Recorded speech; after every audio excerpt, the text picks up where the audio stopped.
That assignment in Texas, I was assigned to a fellow named Don Trenner.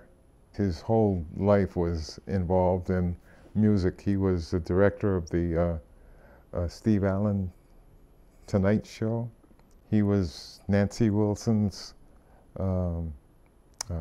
pianist, director. Many people from, from the big stage, yeah. Mm-hmm. He invited me, wanted to know what my background was and so forth.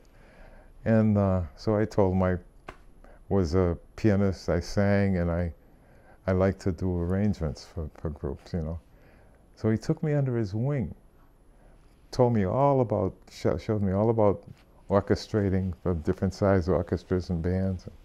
And I came out of the service and immediately made contact with Sabby Lewis, who had a band in Boston. 8-piece band.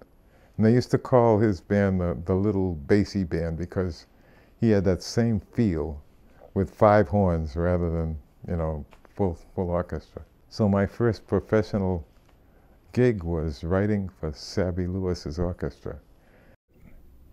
There was that schism back there of race, and they used to have black stations or music from black, and you would never hear them on white stations. And even the union that I belonged to, there were 2 unions in Boston, a black union and a white union. There were gigs that black musicians never got. The hotels in Boston, no. So that's why we have that tremendously colorful history of, corner of Mass Avenue and Columbus Avenue, and that area probably no more than 4 blocks in each direction. You had all of these clubs, all of these, Basie and Ellington and Lionel Hampton and all the black big names would come to that area, And it was beautiful because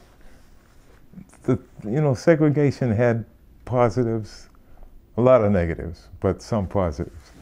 And one of the things when the musicians came through, they couldn't book hotel rooms. There would be resistance. So the people in the neighborhood would invite them to stay at their homes, home-cooked food, So the musicians loved to come to Boston. There was a home away from home, you might say, in a lot of cases.